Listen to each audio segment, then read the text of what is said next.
to kind of go. So first, let me say, I like to make sure we stay connected and then we connect with each other. So here's my contact information, my website, my LinkedIn. I love to connect with business owners and leaders over LinkedIn so we can figure out how we can grow together and learn together. But I'm on the other platforms as well, Twitter, Facebook, Instagram.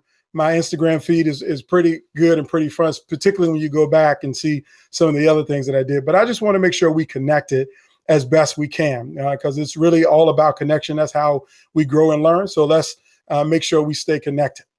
Now, what I want to tell you is a little bit about me. I know you heard all those great things that Vince said in my intro, in my bio, but I really want to give you all the real context of who I am.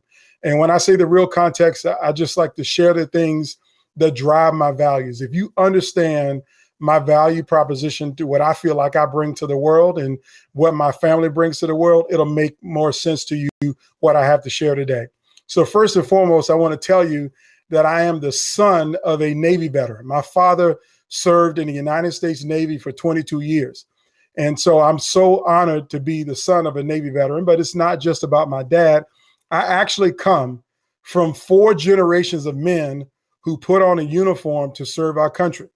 My great-grandfather, Clarence Thaxton Gunn, served in both world wars. And a lot of people say, oh man, how in the world can you serve in both world wars? Well, he was able to do that because he was born the wrong day in the right year. And so literally when he was 20 years old, he was drafted into World War I. The war was over 9 months later. And he went and spent the next 25 years of his life working in a coal mine in West Virginia. Yeah, he was a coal miner. And at the age of 45, he was drafted into World War II. Now, when I say drafted into World War II at 45, some people say, isn't he too old to be drafted into World War II? Well, technically, you couldn't be 45 and get drafted into World War II unless you were born the day before the draft cutoff. And my great-grandfather was born on February 15th, and the draft cutoff was February 16th. So by one day, he was eligible to be drafted into World War II. Now, at the same time that he was in World War II, my grandfather, his oldest son, volunteered for the United States Army during World War II, and he was in the Army Special Services. My dad and all of his brothers, they also put on a uniform, a Marine, Army veteran. My dad was in the Navy, and my dad's baby brother was also in the Army. So 4 boys, they all served in the Army as well. And then that's, 3 generations. The 4th generation is my generation. I did not join the military. I am actually a former college football player. And we're going to talk a little bit about that because I just want you to get to know me a little bit more. But my brother served in the military. Now, for all of you, I want to know out there, have you been connected in your life to anyone that has served in the military, regardless of where you may live or where you be from? So if you got a parent, a sibling, or a spouse that has served in the military, please put in the chat which branch. I really want to hear which branch. Air Force, Army, Navy, go Navy. That's right. Army. Fantastic. Grandparent was in the Army. This is good. So you all get me when I say the following words, that service is who I am. See, 4 generations of my men in my family put on a uniform, and their whole mission was to serve. Well, I did not put on a uniform, but I feel like it's a calling on my life and on my family to serve. And that's actually what I'm here to do today, is to serve all of you. I want to help you to grow your company even bigger than better what you ever imagined. And I believe the fundamental way you do that is through your people. And so we're going to have a conversation around that today about how we grow our companies through our people and through the culture that those people are in. So next, I'd like to start with a photo. I want to share with you a photo that really kind of elevates the whole conversation for me. And that is this photo. This day was one of the most important days of my professional career. See, it was the day that I got invited into the Oval Office by the President of the United States to say thank you to me, because I worked in his administration on something that was really important for a lot of entrepreneurs, people who wanted to start their own companies, start their own businesses, but were tied down to a job because they needed health insurance coverage to stay employed because they had to take care of themselves. But because of the Affordable Care Act, people were able to leave a job and to buy health insurance coverage on their own. And I was on the team that created access through the Affordable Care Act. And this day was important because it was the day that I arrived. Now, when I say arrived, you all may not have served and worked for a president. You may not have been in public service, but you know what it means the day that your business hit that threshold where you took it from ideation to actually reality. And you knew that what you were doing was right. You knew that you were talented all along, but in the early days, people didn't believe you. But finally, you achieved some level of success, whatever that measurement was for you. Maybe it's that first $100,000. Maybe it's that first $1 million. Maybe it's the first 10 million. But whenever it was, you knew that you arrived. You knew that you had risen to the occasion and your talent hit the mark. Well, this was my day. See, this is the day that I knew that I was talented. Now, when I say talented, I want you to understand something, that talented is a word that we throw around a lot. And when we're looking for people to bring into our companies, into our businesses, we look for talent. We all want talent. And we kind of know what talent looks like and feel. We see it when it walks in the door. We know that that guy is good. That woman is fantastic. I want her on my team because she can help me. Well, that day in the Oval Office was an affirmation of the decision that Barack Obama made early on to bring me on his team. See, I knew that I was talented. And just like your business, when you want to grow, you got to find a way to recruit talent. You got to find a way to bring more talent into the door, because the team that has the most talent is the team that always wins, particularly when that talent has a strategy. So you want to recruit talent. You want to maximize that talent, because there's no point of bringing somebody in talented and then allowing them to underperform or not maximizing their ability. But many times it doesn't get maximized. But sometimes when we do maximize it, the next question and next concern that we have is, how do we keep talent? How do we retain that talent and keep them from leaving us and going to work for our competitor? How do we keep talent from running away from us? And what can we do to make sure that the talented, the most talented there are, stay on our teams? That's what we want. And I believe the key to doing that is building a great culture for your talent. You got to build a great culture for your talent. And let me tell you why.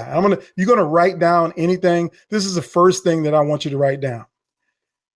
I want you to write down that culture trumps strategy. Doesn't matter what your strategy is. If you don't have great culture, great chemistry, great teamwork, great relationships with the people that you lead that work in your company, you might have the best strategy in the world, but it will be unfulfilled because you have not maximized the opportunity to build culture. That's real. That's real. So here's another date that I want to share with you. I'm going to share with you a story about college football. And this is a little bit of my story. And the date that I want to start with is February 6th, 1991.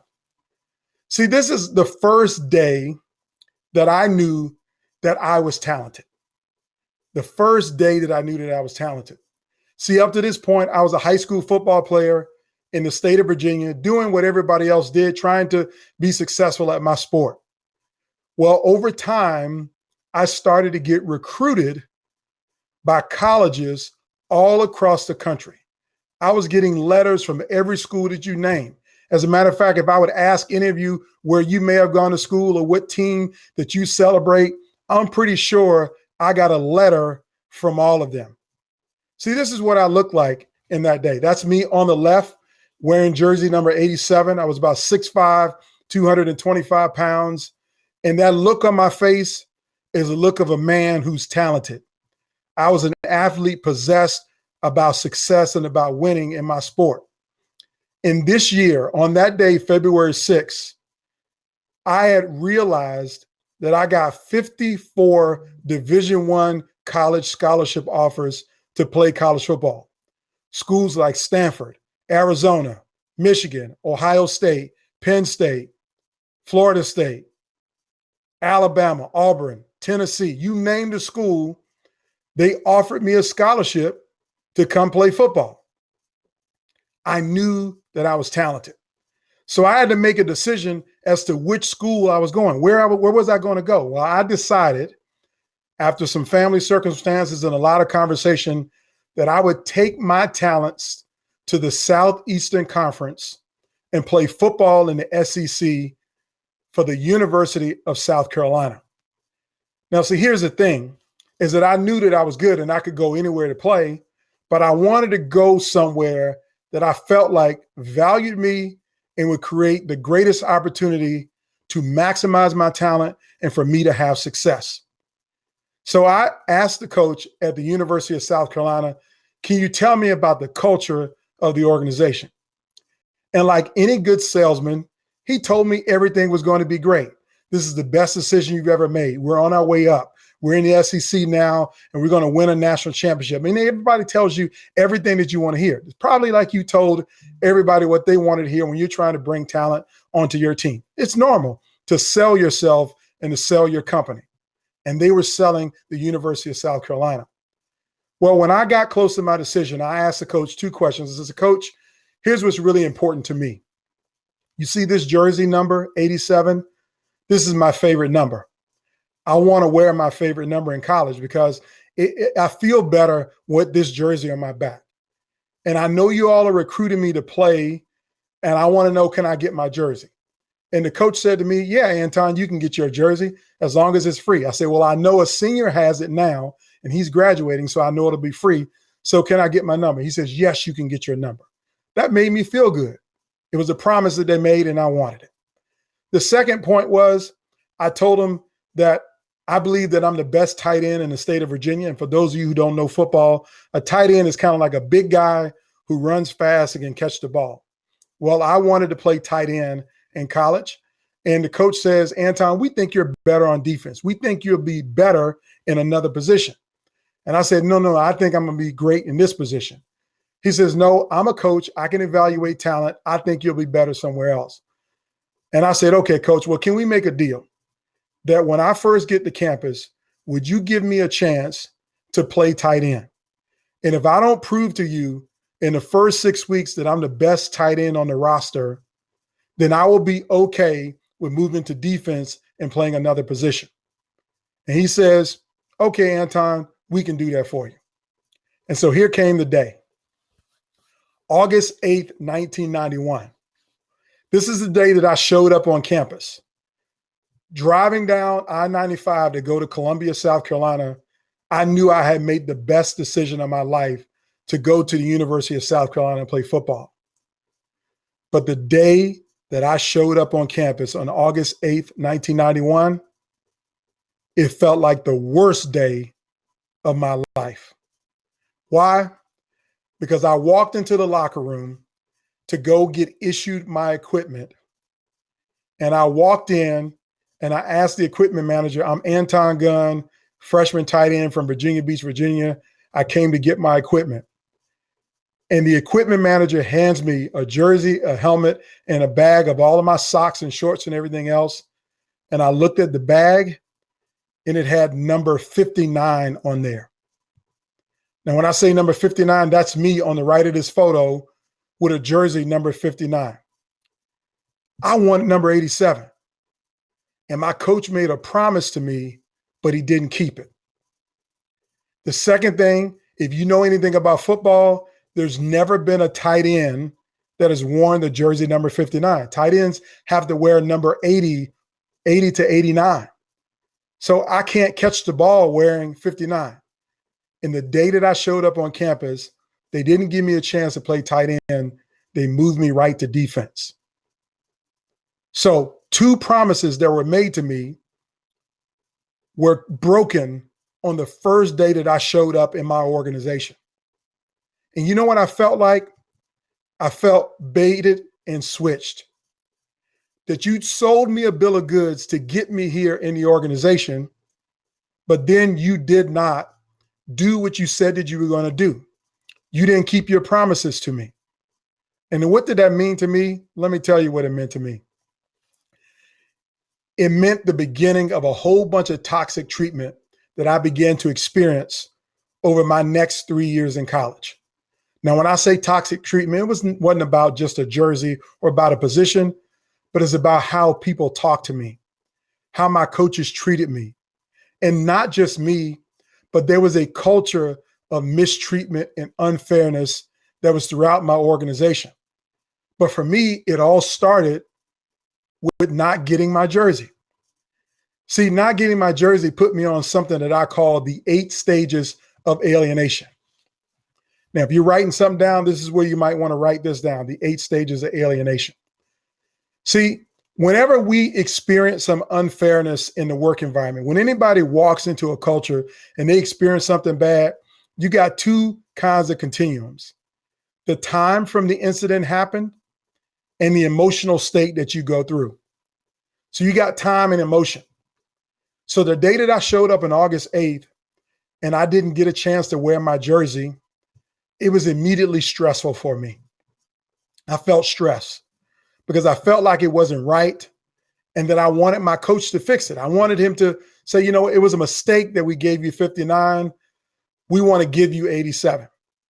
But they never did that because they gave the jersey 87 to another freshman just like me. So I knew for 4 years that I would never be able to get that jersey number. So I was stressed.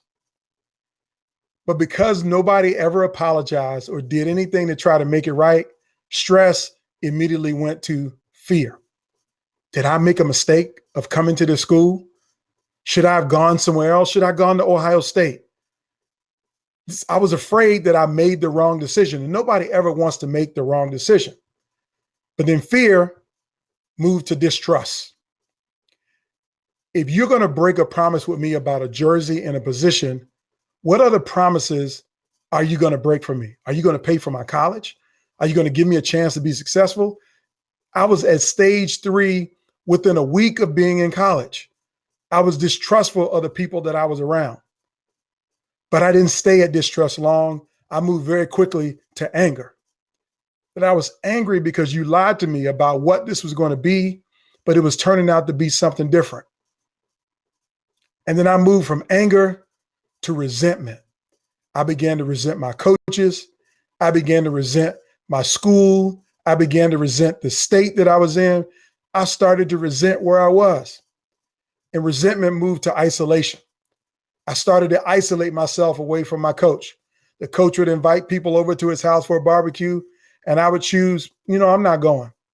I got studying to do. I would make all excuses of why I didn't want to be around a person who I distrusted, who made me angry, all because he broke a promise and because of the level of mistreatment that started in the organization. But then I moved to separation. I started to isolate myself from my teammates. Now, they didn't do me any wrong. They were in the fire with me. They were in the fight with me, but I felt so upset about the entire situation that I started to separate myself from my team. And it started to affect my performance and everybody else's performance. But then separation finally turned to resignation. I quit. Now, before you say, did you go to another school? No. I stayed at the University of South Carolina, and I have 2 degrees from the University of South Carolina. But my quitting was not a physical quitting. It was a mental quit. I quit on my team. I quit on my organization, and I became what I like to call in business an 859er.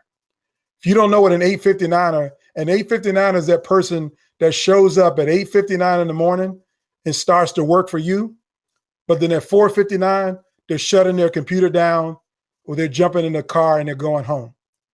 They won't stay a minute longer and contribute any kind of extra work to what you would have them to do in the organization because they've mentally quit long before they physically quit. And I can tell you that if anybody has mentally quit on you and your company at this point, you're losing more money than you're going to earn from their productivity. So that's how quickly I got into the 8 stages of alienation.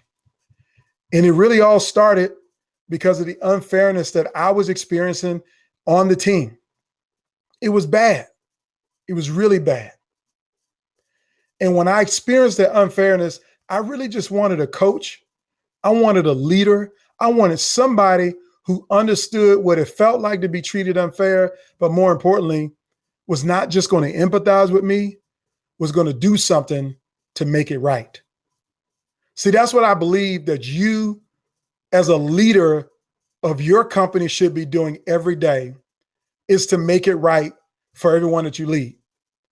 I know you make it right for your customers. You know that you can't stay in business without great customer service. So if any customer experiences anything wrong, you're going to do your part to make it right. But my question is, are you doing your part to make it right for your employees? So let's talk about very quickly some of the experiences that employees might feel that are unfair in working in any organization. Number one, their workplace environment. Now, when I say workplace environment, I want you to think about the physical environment and also the virtual environment. A lot of us are working virtually and remotely from home, and there's a lot of people who are feeling that this work from home stuff is super unfair because I don't have big broadband Wi-Fi at my house. Hell, I may not even have a good cell signal in my house. Or maybe I don't have a fresh new iMac 27-inch. And so now I'm trying to do my work off of an iPad that I bought 6 years ago because I'm working from home. And my boss, the owner of my company, didn't make sure I had the technology that I needed to be successful at work. But Jane has everything that she needs and she's doing great. She's so productive. So people feel like their work environment can be unfair depending on where they are. Maybe they don't even have a table to work from and they're working from their bedroom or sitting on a couch. These are all of the things that people will say, you know what, this is not right. But you can move to other things like access to leadership, like those 1 or 2 employees who always seem to be able to get the boss's ear, to get the executive's ear about what's going on, but yet you haven't had a conversation with them in 6 months. Or in my experience, a lot of my teammates talk to my coach every day, but I only talk to him when I did something wrong because he didn't want anything to do with me and I didn't want anything to do with him. And it felt very unfair. But you could also move to not having transparent communication.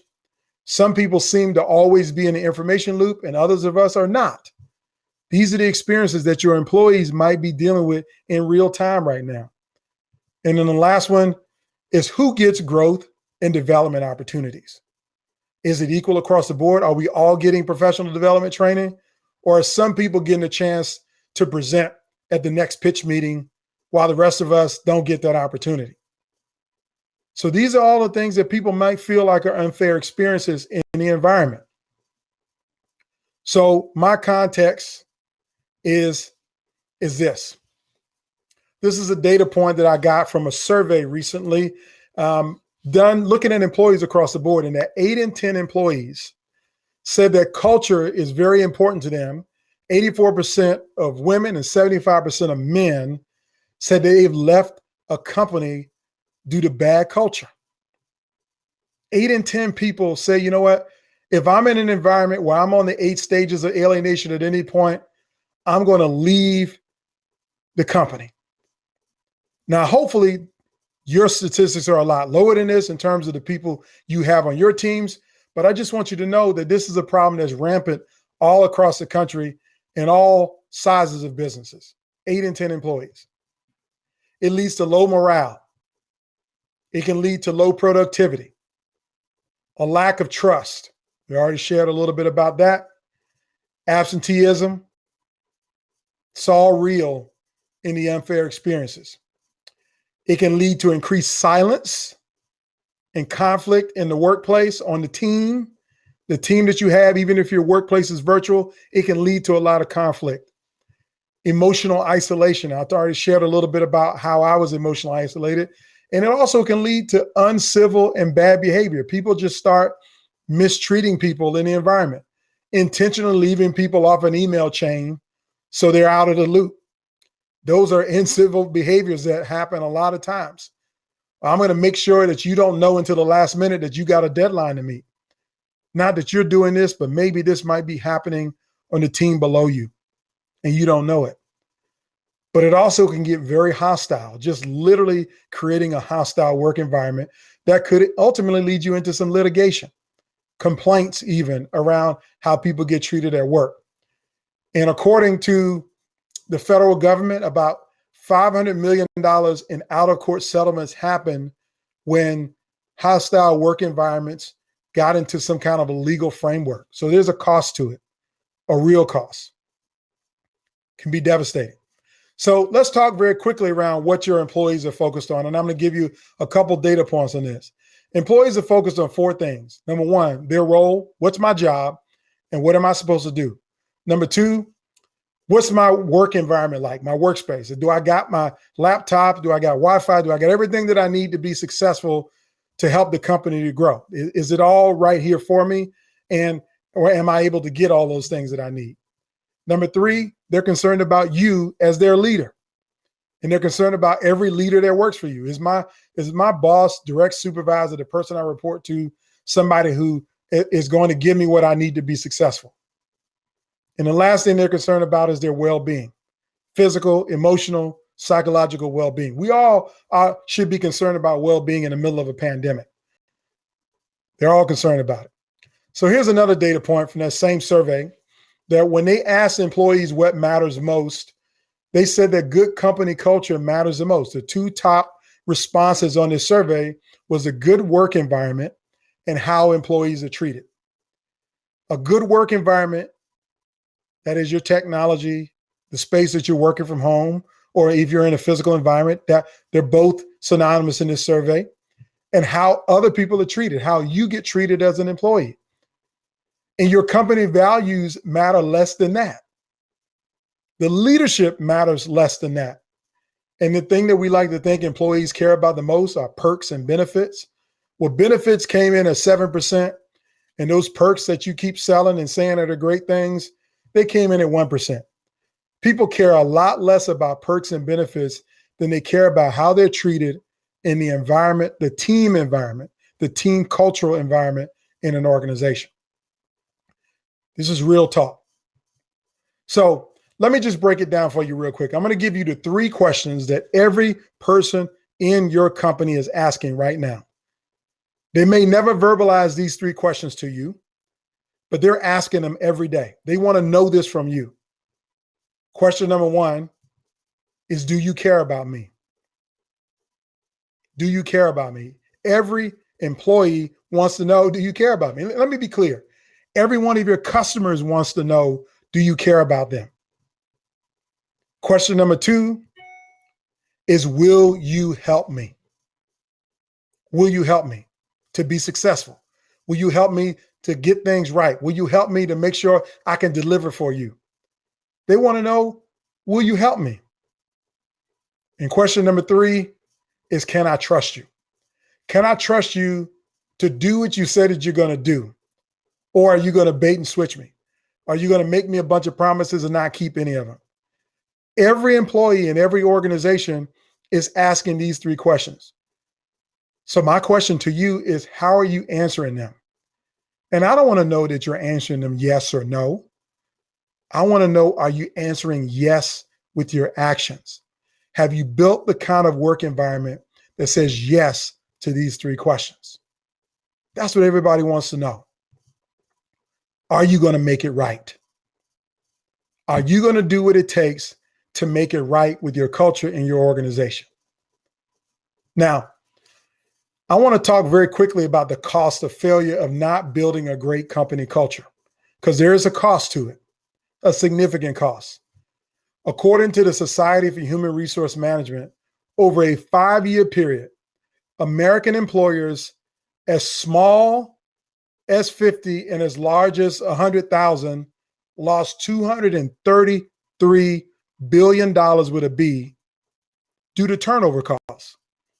I mean, just think about that high talented individual, that first employee that you brought onto your team, who has just as much knowledge about the product and the services you provide as you do. And they've been invested with you a long time. But then all of a sudden the company grows and they get marginalized. They get mistreated, or maybe they don't even feel like the culture is one where they can be happy in. And you lose an employee with that level of intellectual and social capital in your business. It can be devastating. Well, it was devastating to a lot of employers over a 5-year period. And this is an estimate of $233 billion in turnover costs due to toxic workplace culture. Real stuff. So why don't people address the culture challenges in their organization? Let me bake this for you real quick of why people don't address it. Number one, you don't know how to address it. Number two, you don't have the tools or the resources to address it. Number three, you don't have time, and the leaders on your team don't have time to address it.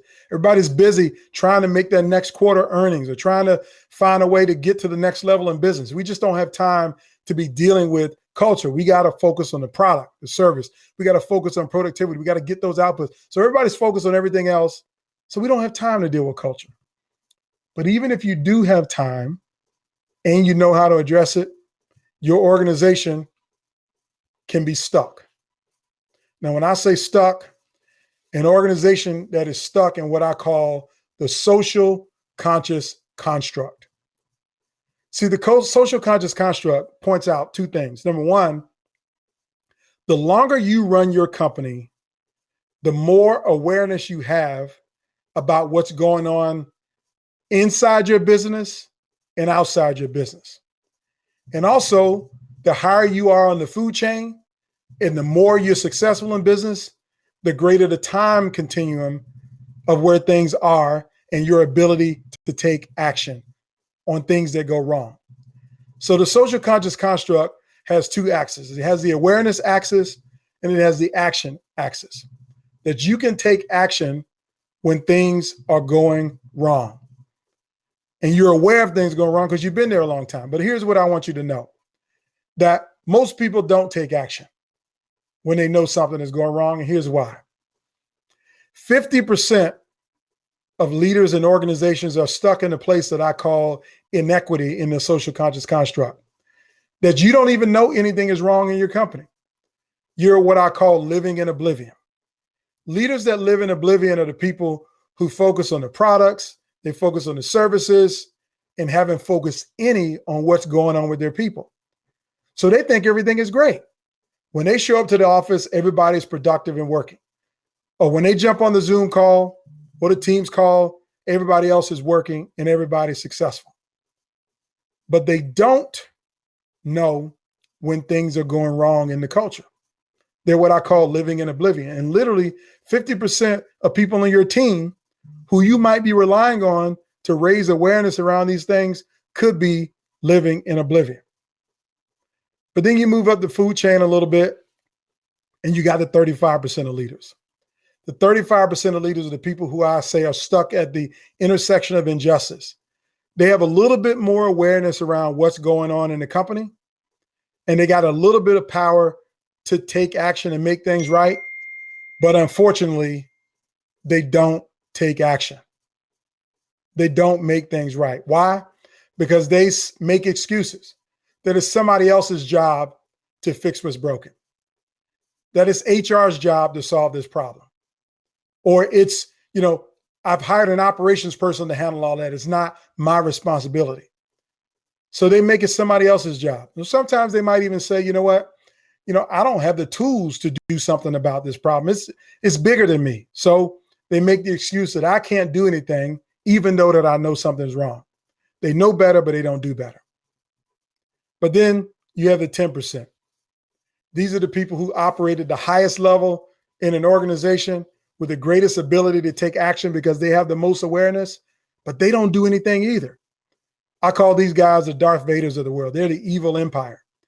See, they have the mistaken belief to believe that if I fix what's wrong, then it's going to mess up everything else. They believe that somehow they're going to benefit socially, morally, intellectually, economically, and financially from the chaos existing. Sometimes there's a leader who feels like that our team is not really working if there's not fussing and fighting going on inside your organization. They kind of let stuff fester because they feel like that conflict is important. But I'm pretty sure you would agree there's good conflict and there's bad conflict. But the 10% don't do anything. They kind of exacerbate the bad kind of conflict. So there you have it. You got 95% of people who are stuck in the social conscious construct. And they perpetuate it either through omission, inaction, or even by collusion. Now, some of you are probably saying, Anton, that's 95%, that's not 100%, so there's 5% out there. Yes, there is 5% out there. The 5%. That's who you are going to be. That's who you are right now. You're going to be the 5% leader because you're here today. See, the 5% of leaders are the ones who are aware of the signs of bad culture in their organization. They're completely aware. They have the tools and the resources to do something about those bad signs. But more importantly, they take action to make it right. They take action to make it right. So what does that look like? It really means adapting your culture to say yes to those three questions. Adapting your culture to say yes. Do you care about me? Will you help me? And can I trust you?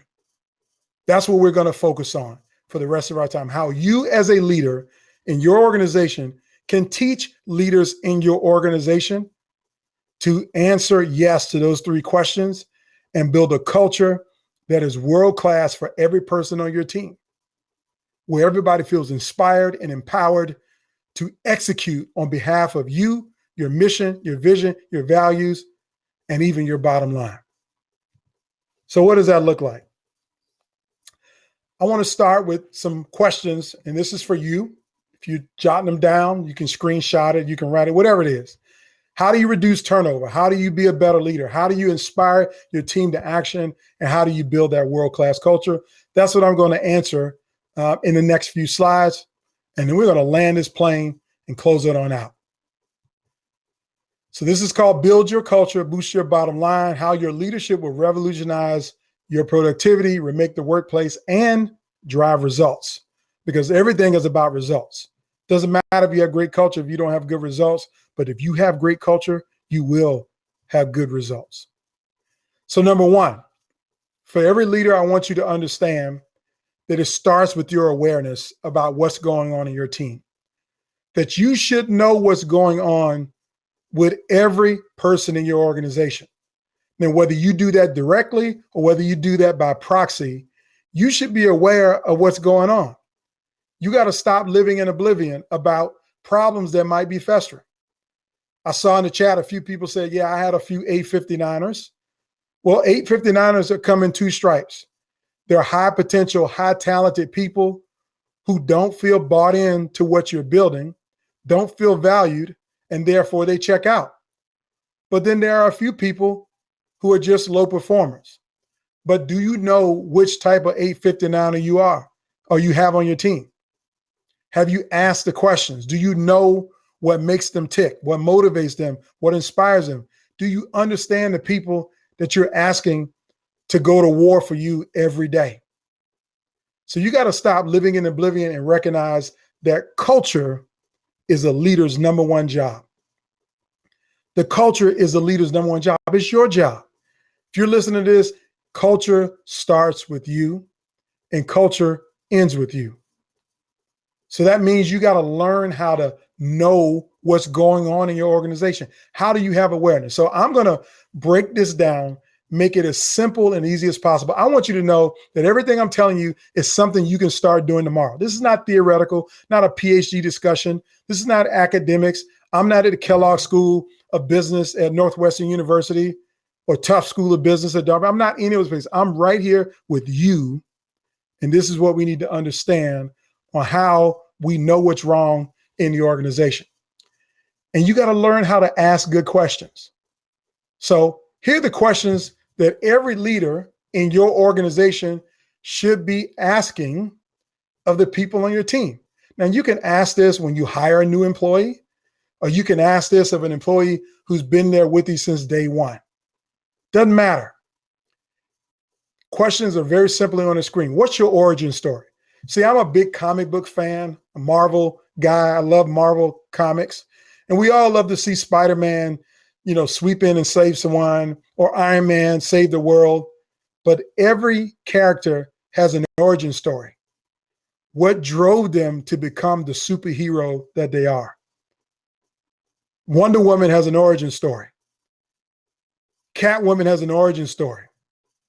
Wanda has an origin story. So what's the origin story of the people on your team? Do you know where they come from? The same way I asked you where you all have come from, what city or state or province you're in right now, I asked you, I wanted to know a little bit about your origin story. So what do you know about your team's origin story? What do your managers that you've hired know about the origin story of the people that report up to them?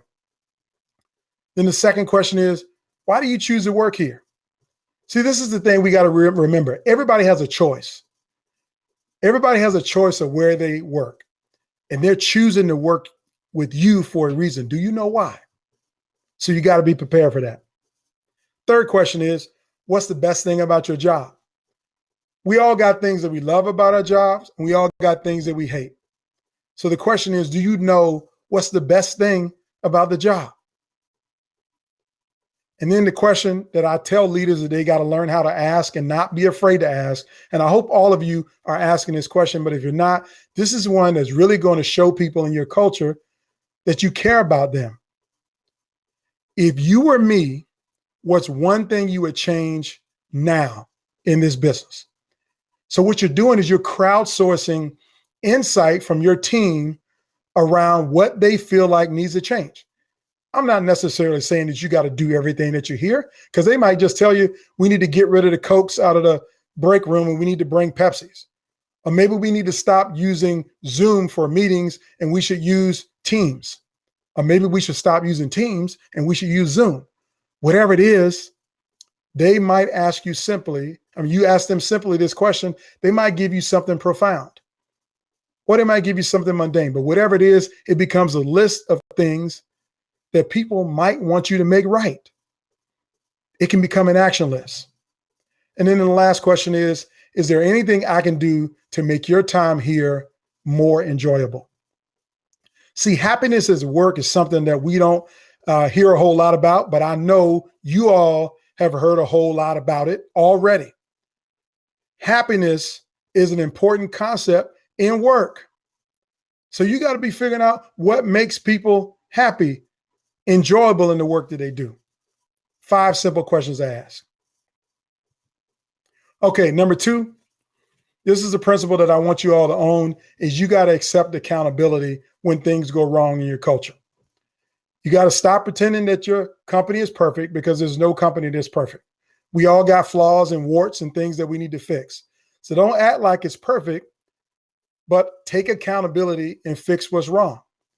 That means don't pass the buck to somebody else. That you're the leader, it's your job is to make it right. So you can make it right. That means you got to take responsibility for the problem and for the solution.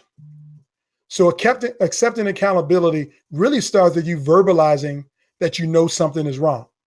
So don't be afraid to say to your team, guys, I know that this is not going well, that I know that we're having some interpersonal conflict on the team. I know that Bob is not happy. Acknowledge it. But most importantly, apologize for it and then do something to make it right. That's what accountability is all about, is doing something to make it right. That's what you got to do in stage 2. And yes, Vince says he does it with his son on a daily basis. That is good parenting. But we still all fail to do it sometimes with our kids. So if we fail at home, I'm pretty sure we might be failing in our businesses. Next phase, I want to share real quickly the 5 phases of accountability. And here's what accountability looks like. Number 1, you got to identify who's responsible for the problem. So if you got one person who's driving your culture in the wrong direction, you got to figure out who it is. Number 2, you got to easily avoid hypocrisy, which is don't play favorites and correct one person for bad behavior, but allow Tom to continue to be a bad person because he's the most productive person in the company. That's where you fail, because people love high performers, but they hate high performers who are assholes. Nobody wants to work with an asshole. But what happens on accountability is that we sometimes will hold certain people accountable and let other people go on with their bad behavior. Don't do that. Hold everybody accountable and keep the hypocrisy out of it. Phase 3, is simply sharing, again, going back to what I said, acknowledging what was wrong and who's being held accountable. Share what's going down and what you're doing to fix it. And then in phase 4, make sure you follow up 3 months, 6 months to make sure things are getting done right. And then number 5, the 5th phase is to reward performance of people who are making it right. So if you got a leader who is doing wrong, but after some coaching, some counseling, are now doing things right, you want to reward their positive performance. There's no point of calling it out and trying to make it right if you don't reward the performance. Very simple. Okay, so number 3, this is where it comes back to you. It's time to invest in becoming a better leader. It's about you becoming a better leader. So here's what I need you to do. I need you to learn how to serve first. The same way you commit to making a difference in the lives of your customers or your business, I want you to commit to make a difference in the lives of your team. If your team sees that you're willing to elevate them and develop them and support them and care about them, then they'll reciprocate that commitment. That's what I call serving first and leading second. It's to knowing what challenges and problems your team has and then fixing the problems. This is not rocket science. This is what you can do tomorrow, is to serve. If you ask those 5 questions, what can I do to make things more enjoyable here? And you do just one of those things, you've answered the question to your team that they matter, that I care about you. Number 2, you got to learn how to be relational and not transactional. See, sometimes we get into this transactional relationship and say, hey, I hired you to do a job and it's your responsibility to do the job. And for that, I'm going to pay you. That's a transaction. That's a contractual relationship between 2 people. But the organizations who built the greatest cultures and have impacted the world over because of how they lead and how they serve is they move away from being transactional and they're completely relational. That means getting to know the people that you lead. So here's a few questions that I feel like you can use to motivate everybody in your team very quickly. Number 1, do you know everybody's favorite color? What about their favorite candy bar, their favorite snack? Do you know their birthday, their spouse's or partner's name? Do you know where they grew up, their favorite book, their favorite movie or TV show, favorite sports team if they like sports, or if they don't like sports, whatever it is that's important to them? If you learn those things about your people, you can find ways to use those things to reward them. One of the things I used to do with my team early on in my career is that I knew everybody's favorite candy bar. And so when birthdays would come around, I give them a candy bar, their favorite candy bar, not buy a cake, not go out and do big, fantabulous things.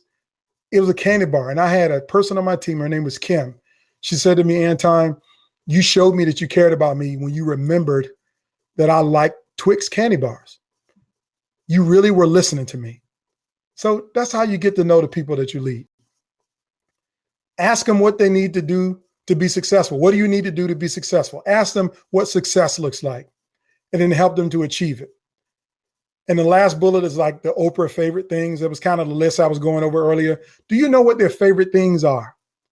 And how can you use those favorite things to reward them outside of the monetary compensation that you give them? If somebody tells you their favorite things is going to the movies, how big of a gift card would it be if you gave them to their AMC theaters a gift card for 5 viewings of a movie? Or maybe took the whole team out of the movies if everybody loves the movies. Who knows? Those are things that you can do. Very simple. I see y'all Reese's peanut butter people in the chat too. You guys are my next to favorite people. Snickers bars, folks, are the number 1 on my list. That's my thing, Snickers bar. Okay, so very quickly, I want to talk about attitude. Everybody's heard that phrase, your attitude determines your altitude. You got to use a mindset around taking care of your team. The same mindset that you have about growth and about investing in your company and developing it and making sure that you get to the next level in business, have that same mindset about the people that you lead.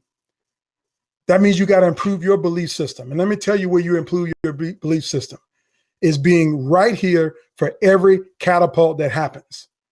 Not just a spring catapult, but the one in the fall and the one every year, and spending time with your advisors. Why?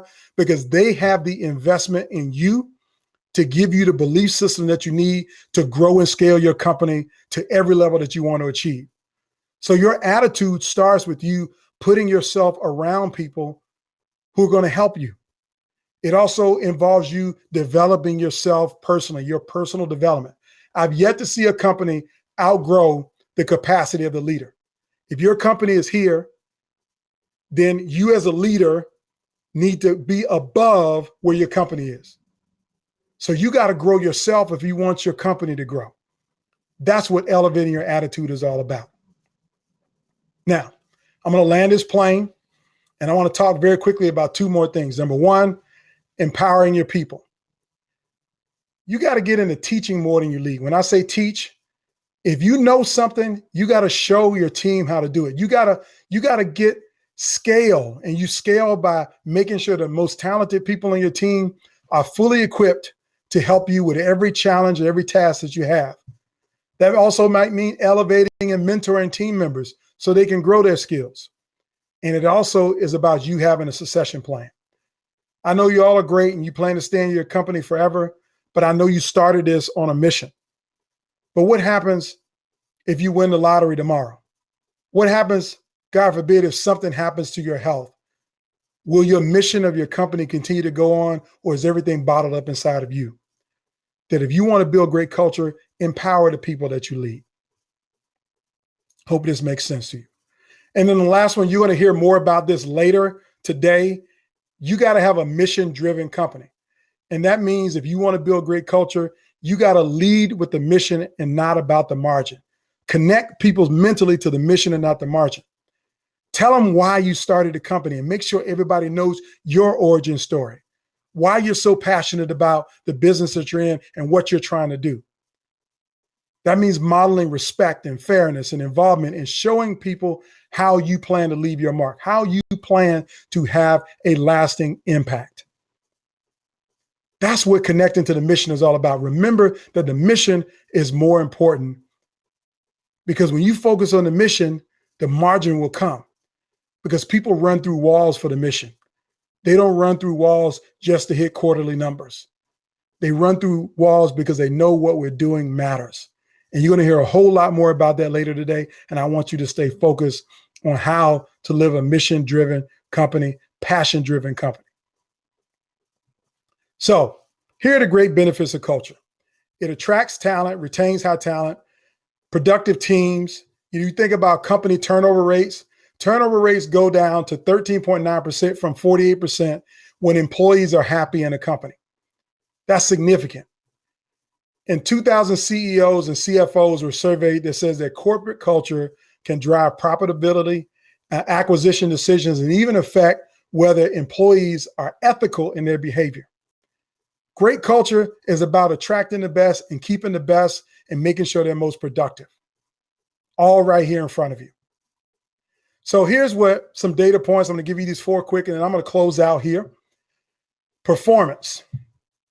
Companies with great culture, with happy employees, have 20% of their employees that are happy outperform their competition on average. That's a data point. Another data point is that salespeople who are happy with selling and happy in their culture have a 37% higher production than employees who don't. You want to talk about earnings growth very quickly? Companies with high level engagement have a 28% higher earnings in their growth in earnings than other companies who don't. 4 simple data points right here. And then the last one, I bet y'all probably didn't think about this one. People who love where they work take fewer sick days than people who hate where they work. That when you're sick, and I'm not talking about on your deathbed sick or coming to work with COVID, I'm talking about people who say, you know what, I'm sick and tired of being in a toxic culture, so I'm going to just take an extra day off, versus the people who decide to say that they're going to be productive. This is real talk for everybody. So I'm closing here, and I want to tell you very quickly the rest of the story. My college football experience, I went through the 8 stages of alienation, and I showed you that I resigned very quickly. I stayed on a team for 3 years, and I was what you would call a marginal performer. I didn't do a whole lot. I didn't even play on the field until my junior year of college. But again, I told you it wasn't just me. See, I was on a team that in 4 years, we only won 40% of our games. We went 3-6-2 my first year, 5-6 my second year, 4-7 my third year, and then we went 7-5 my last season. We were marginal at best. However, what I want you to know, that I played college football with 22 guys that had a 10-year NFL career or longer. So we were terrible in college, but they were talented enough to make some of the best teams on planet Earth, and not just make them, but perform at a very high level over 10 years. This is an image of my teammate Stanley Pritchett on the left, who played 10 years in the National Football League, who will tell you the same toxic story about my college experience, so much so that Stanley never comes back to campus. We've been out of school 30 years. He won't come back to the University of South Carolina because of his experience, but yet he played 10 years in college football. So with that, I want to thank you all for your time and your attention, and I'm going to stop sharing my screen. And I want to say that it's up to each and every one of you to build a world-class culture in your organization. It will deliver bottom line results if you focus on your people, getting to know them, and delivering the highest level of value. Remember, culture trumps strategy. You got to stop alienating your people at stage 1 and start with those small things. Understand their origin story and their favorite candy bar. I want to thank you.